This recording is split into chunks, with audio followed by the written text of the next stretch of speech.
What's up, guys? It's Toad back with you again for a little bit of an evening show here. I'm going to just recap what I have in college basketball today, and because I wasn't able to get everything done this morning, I will talk about 3 NBA plays that I have, plus talk about the NHL, which is a small NHL card here.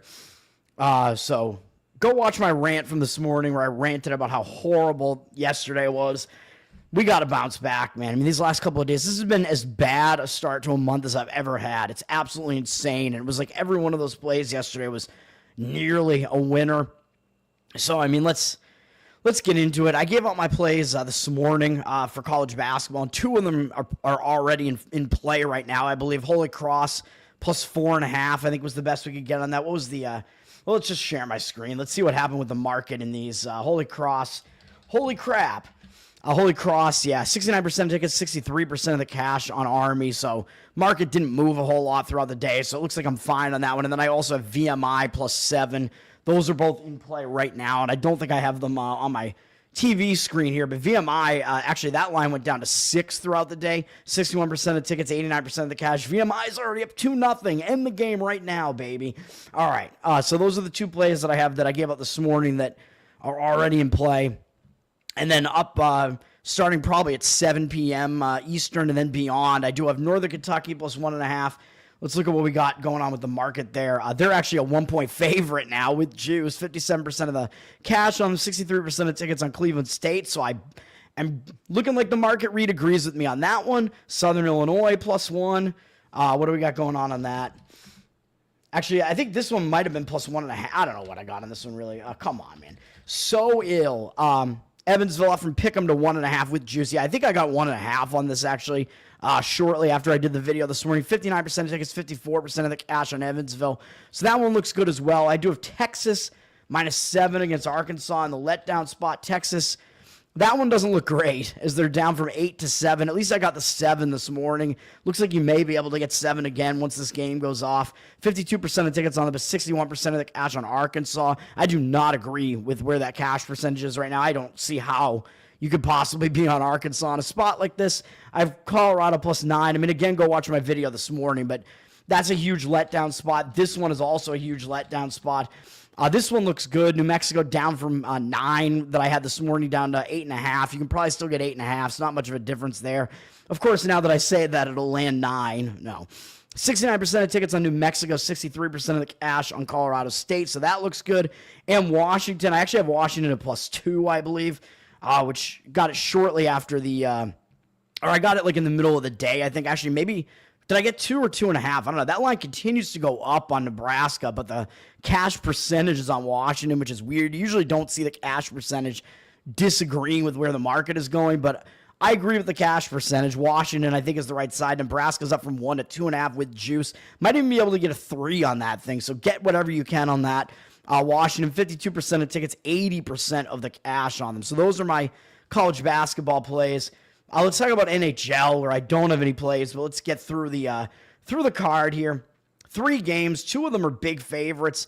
The most competitive game, I guess, is Boston at New York Rangers. Even this is a big favorite now on the Rangers. This line has moved way up since this morning, actually. Rangers up from minus 170 to 212. Now, I agree with that move. I agree with the Rangers.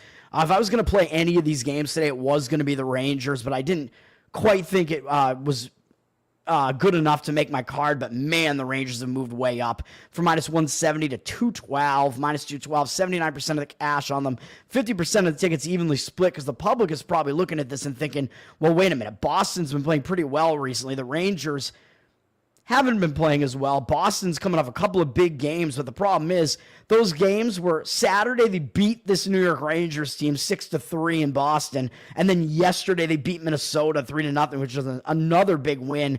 So now you're looking at Boston playing on a back-to-back and playing against a team that they just easily beat, and because it's a back-to-back, you're not getting Swayman in nets. That's probably part of the reason why this line has moved, although I think you got to think that the odds makers already lined the game like Swayman wasn't going to play, because you had to assume he wasn't going to play. I assume he is not, because he doesn't usually play on the back end of back-to-back. So it will be Korpisalo, the corpse, who is definitely not as good a goalie. Last time he was in there, he lost 6-2.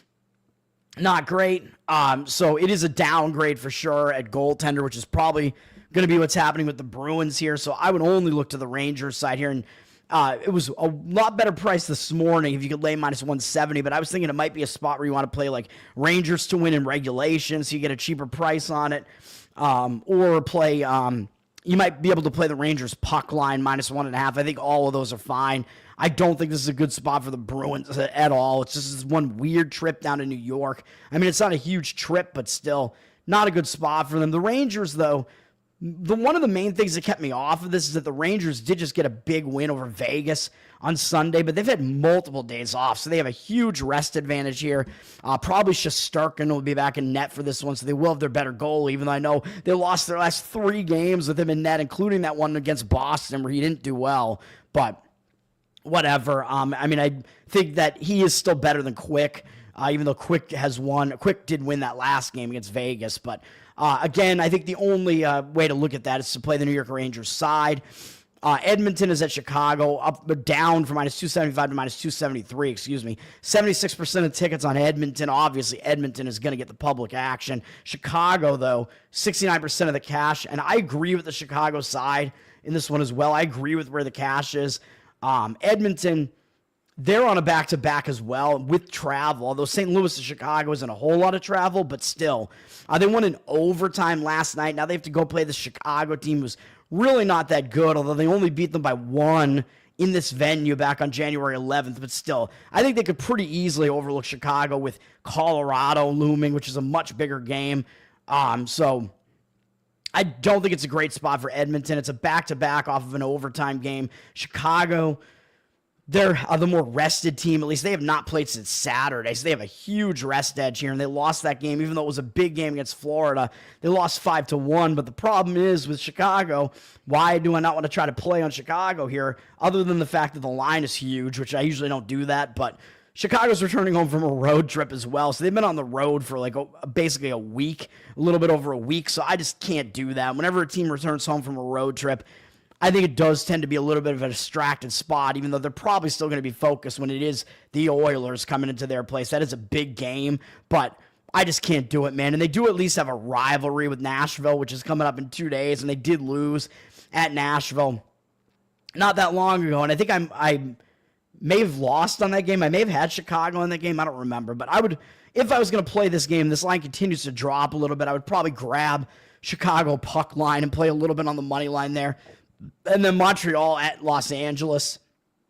Montreal's finishing a road trip out on the Pacific Coast, so only a 3-game road trip, but it is 3 games in 4 days, all in different cities, so it's not the greatest rest spot for them, even though they haven't traveled that far. But oddly, they played Anaheim first, then went up to San Jose yesterday, and now coming back down to the LA area, so they do have no time off, no rest, and they're having to travel from Northern California back to Southern California at least. So not the greatest spot for Montreal, really. And LA, not the greatest spot for them either, because they're coming off a huge win over the Carolina Hurricanes.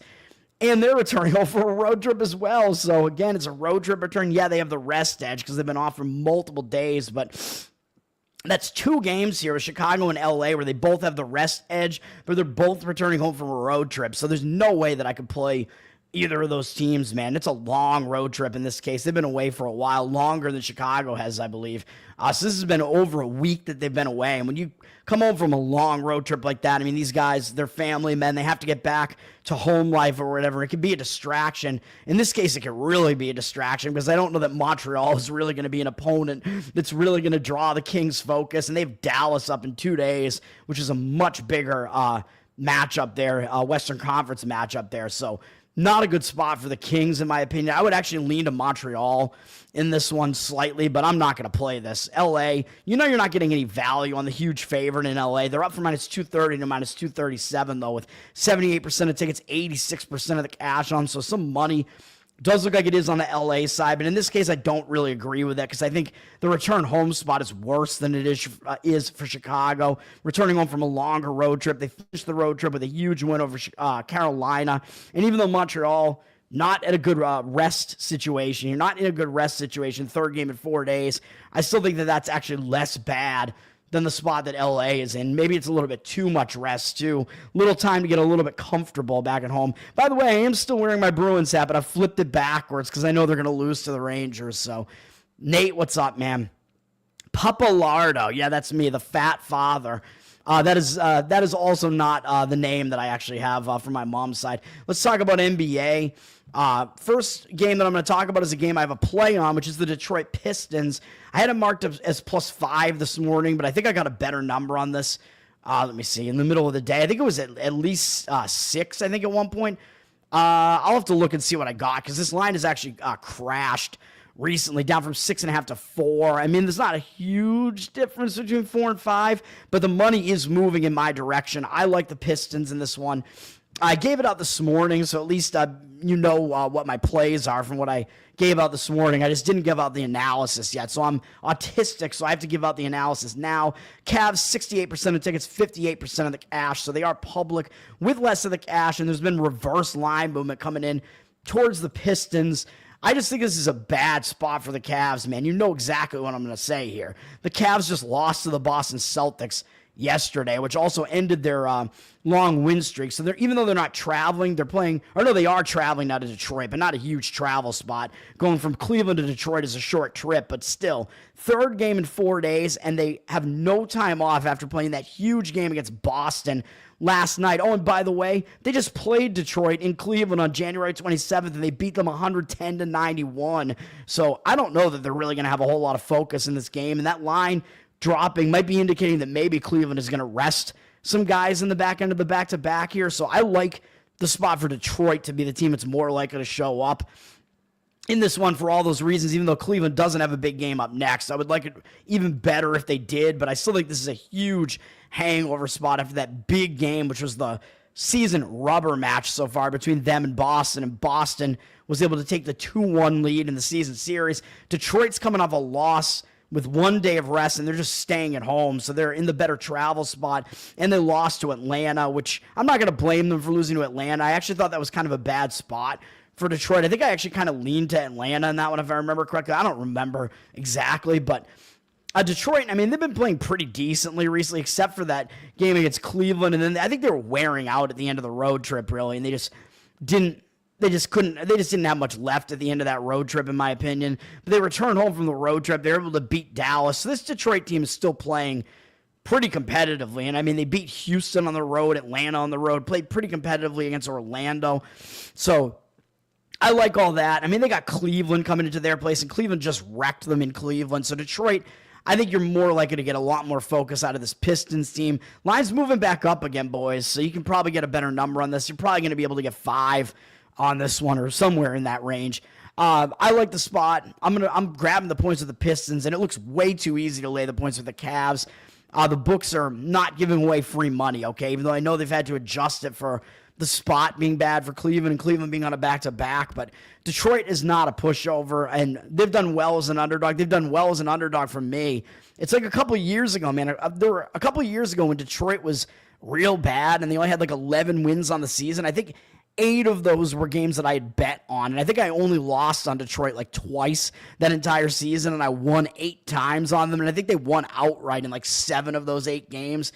JC, what's up, man? Thanks for hanging out. So Detroit +5 is one of my NBA plays. All right. What else do we want to talk about here? Let's see. Some of these games aren't really that interesting to me, man. I got to say. So I'm going to try to make this a little bit quick here.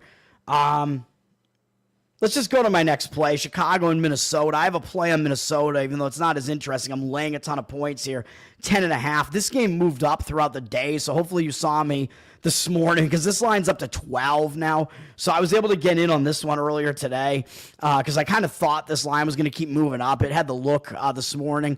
53% of the tickets are on the Bulls, though, so the public seems to be looking at this and thinking, well, even though they like Minnesota, Minnesota's record just isn't really that great, really. So I think they're looking at this and thinking this line is pretty big, I guess, but the cash is coming in all over the T-Wolves, driving it up to 12, 80% of the cash on the T-Wolves, and I agree with it.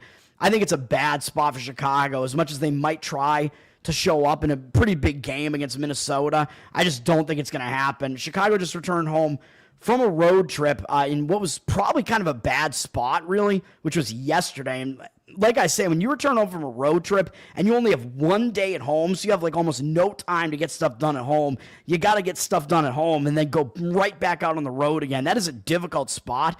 But Chicago actually won the game against the Miami Heat, and now they're going back out on the road immediately. So they're on a back-to-back, 3 games in 4 days, 4 games in 6 days, and actually 5 games in 8 days, it looks like as well, all in different cities. And you can all go back all the way to the 27th. They're playing, what is it now, a 6th game in 9 days or something like that, where they had that one game at home, then they went up to Boston, Toronto, Detroit, came back home, and now they're going back up to Minnesota with no time off. Terrible, terrible spot for the Chicago Bulls, man. I don't know what else to say about that. I just don't think they're going to be able to hold up in this spot. Minnesota, they're in a bounce-back spot right now, man, because they've lost 2 games at home. They returned home from a road trip where they had actually wound up extending their win streak to 5 wins in a row, and then they came home from the road trip and had a bad game against Washington. Terrible game against Washington. Losing outright at home to Washington. Terrible game. And then what did they do after that? They didn't even bounce back. They lost to Sacramento. And I think Sacramento, that was the first game where the Fox trade was announced, and Sacramento really stepped up for that game, and they were able to beat Minnesota as an underdog at home. So Minnesota has lost 2 straight home games as a favorite. That line was up to 4.5, I think, because Fox was ruled out of the game and definitely wasn't going to play. So Minnesota's got to be in a bounce-back mode now, man. I mean, they've lost 2 straight games at home. They have 1 day off. They're not traveling. Way better spot for Minnesota. I think you're going to get Minnesota in a focused, angry mood here after 2 losses that should not have really happened. So I'm laying the points with Minnesota in that one. JC, yeah, what's up, man? Nate, hello again to both of you. All right. And then, yeah, I mean, I think I'm pretty much only going to talk about all my plays, but I'll talk about Phoenix, Oklahoma City, just because it is kind of a bigger game, and there's an injury issue here. So Phoenix is a huge underdog, and I'm pretty sure it's because Durant is not playing in this game. So he did play in their last game, which was 2 days ago. Phoenix got swept in the 2-game road series against Portland. I don't know how they got swept, to be honest. Although Portland has actually been playing really well recently, but Phoenix lost both games at Portland. Now they're going to Oklahoma City, and it's certainly not going to get any easier having to go to Oklahoma City, and now without Kevin Durant. But the thing is, I actually kind of would lean to taking the points with Phoenix because the line, I think, has gotten so high now because Durant is out. It's going to be like an injured player spot where that star player is out, and the team already knows they just lost 2 games in real ugly fashion, and maybe they were even looking ahead to this game. I think they might step up their game for this one, man, for all those reasons, and maybe come in under this number, even though Oklahoma City is obviously a really good team and probably the best team in the West. Oklahoma City, they just annihilated Milwaukee in their last game a couple games ago. Not only that, but they crushed Sacramento the game before that. So they won a game by 34 points, and then they won against Milwaukee by, 29? So they just completely annihilated their last 2 opponents. I don't really know that they're going to be totally focused in this game, man, on this Phoenix team. They might be feeling a little bit plump and gay, and with Durant out, they might take Phoenix more lightly than they should. So I would lean to taking the points with Phoenix in this one. I'm not going to do it, but the line is up from 11 to 13 with juice, maybe 13.5. So the line moving again because of the Durant situation. 55% of tickets, 60% of the cash on the Thunder. So the Thunder look like they do have the cash percentage, but again, I don't actually agree with that. I think that line is just too high. I think Oklahoma City might sleepwalk through this game, to be honest. I think Phoenix has got to be in a bit of an angry mood after those recent results, and Oklahoma City's got to be feeling pretty plump and gay right now. My last play is Orlando +5, if you could have guessed. I'm going to play it, man. The market looks good. Kings are up from 4 to 5 with juice, so you might be able to get 5.5 on this. 69% of tickets on the Kings, but 60% of the cash on the Magic. So the Magic look like they have the cash discrepancy on them, even though the line has moved up a little bit. I agree with where the cash percentage is. I don't like Sacramento in this spot, man. Sacramento, there are a couple reasons why I do not like them, and one is, as you can see here, They're returning home from a long road trip. They've been on the road since January 23rd, man. They've been on the road for like what? That's like basically 2 weeks almost. And now they're returning home with 1 day off, and they have to go back out on the road again. So they just have one game against Orlando, who's been playing horribly recently. And then they go back out on the road to face Portland, who's been playing pretty hot, and that's tomorrow. So they might actually overlook Orlando and actually pay more attention to Portland, the way Portland has been playing recently, with Orlando being well below 500 right now. I'm playing horribly. This is a horrible spot for the Sacramento Kings, man. As I always say, you return home from a road trip, especially a long one, and you have almost no time to get stuff done at home. You got to be rushing to try to get whatever you have to get done at home before you go back out on the road. Really, really bad spot. And to exacerbate it even further, like I said, Sacramento just played at Minnesota and won that game as an underdog to finish the road trip. And that was the first game without Fox. They actually lost badly in their last game with Fox in that blowout at Oklahoma City that I mentioned. Without Fox, it's like they basically, they kind of got that monkey off their back, because the whole thing was like, oh, Fox is going to get traded. When is he going to get traded? Now, Sacramento can kind of like breathe easier because they know that they don't have that like question mark sitting above them anymore. So they got that win. But now the problem is, I'm pretty sure their trade component, Zach LaVine, I'm pretty sure he's going to play in this game tonight. I think he's there. Let me see. Is he listed? He's not listed on the injury report at all. So I think LaVine is going to play.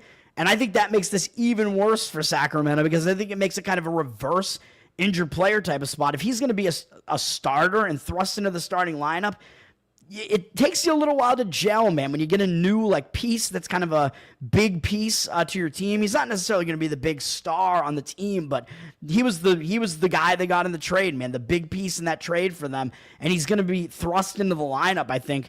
And you don't just have chemistry right away. You have to like develop it. So I think that's going to be a little bit of an issue there as well. So I think that's a bit of a problem. So I don't think they're going to gel right away. So for all of those reasons I just listed, I think this is a really bad spot for the Kings. I like Orlando here. And Orlando, they got to get right, man. I mean, I know they're at the end of a road trip here almost. So they might be a little bit tired out, but they've at least had a couple of days off in between these games, and they need a win on this road trip desperately. They've lost every game on the road trip, and couple in pretty awful fashion. I mean, to Portland getting blown out and then Utah blowing them out, that's pretty awful. They played a bit better in this game against Golden State. I think they're going to have a turnaround in this game, man. They got to. This Orlando team is not as bad as they've been playing here, and Suggs is potentially going to actually come back for them, and I would not consider that to be a reverse injured player spot, really. I think that'll just help Orlando if he does come back, although I actually think he's not going to play. I think if you look at what they're saying here, yeah, he's doubtful, so he's not going to play. If he was, it would probably affect the line a little bit. So Orlando won't have Suggs, but they do have Banchero and Wagner there, so they have their two top players there. So even though Suggs is also a key piece, he's really number 3 on the team. So I think Orlando has way more talent than what they've than the way that they've been playing recently. And in this horrible spot for Sacramento, you got to take Orlando here, and you're getting those points. Give me Orlando plus the points in that one. And Sacramento actually hasn't really been that good at covering as a favorite at home, although they were failing to do so a lot before they fired their coach and got, who do they have? Doug Christie now in there, but still, that's what I like. So those are all my plays today, man. That's going to do it for me for Better Off Dead Evening Edition. My plays that are already in play, pray for me, please. Holy Cross plus 4.5 and VMI plus 7. The other plays I got today are Northern Kentucky plus 1.5. They've flipped to the favorite. Southern Illinois, did I say they've flipped to the favorite too? Where are we? Let me see. Man, I have to go back to college basketball quickly here. Yeah, you might be able, I think 1.5 is the number we'll say on that one. Texas minus 7, Colorado State plus 9, Washington actually is at plus 2, or you might be able to get better than plus 2 on them. I'll list it at Washington plus 2 here right now. Yeah, and Southern Illinois plus 1.5, and then NBA Detroit plus 5, or whatever you think you can get on that. Minnesota minus 10.5. I know that one's a little bit higher now, but I expect them to win running away with it. And Orlando plus 5. That's going to do it for me, man. Tower Gang Toad, of course, on Twitter. We got the Tower Gang podcast. Yeah, I heard about Luca. I haven't been living under a rock, man. I talked about it on a couple of shows. You can go back and find my analysis on that. But basically, I think he's fat. Like, I think there are some reasons why Dallas traded him, although maybe it is because Dallas is actually trying to move the team away, and maybe it is that they're intentionally getting rid of a player they actually think is good, but maybe they actually don't think he's that good either. So, I don't know. We'll see. I mean, he is still one of the better players in the NBA, but I think he does have issues with his conditioning. He's a bit slow and fat, especially for a guy who's only 25. Thanks for hanging out, JC and Nate. Peace out. Tower Gang Toad on Twitter, and Tower Gang's on tonight at 9:11 p.m., baby. Subscribe to the Patreon, patreon.com/Tower Gang. I'm pretty sure JC is in there. Live pre-show, post-show. Get to hang out with us in a Telegram. We'll be on 9:11 p.m. tonight with the main show, the live show there, baby. The most offensive comedy podcast ever. So check that out, and that's going to do it. The NBA is gay. Yeah, the trades are just ridiculous. I hate it, but the NBA has been my best money-making sport betting-wise basically throughout the entire time I've been doing it. So I won't knock it in that respect, but I know what you're saying. Like, I don't think it's the greatest sport to watch at all. But go Celtics. Hopefully the Celtics can have a new dynasty going, man. I want to see it. I want more wins from the Celtics. That's going to do it, man. Peace out, and I will see you guys. If you guys tune in for Tower Gang, I will be there tonight. Peace out, guys.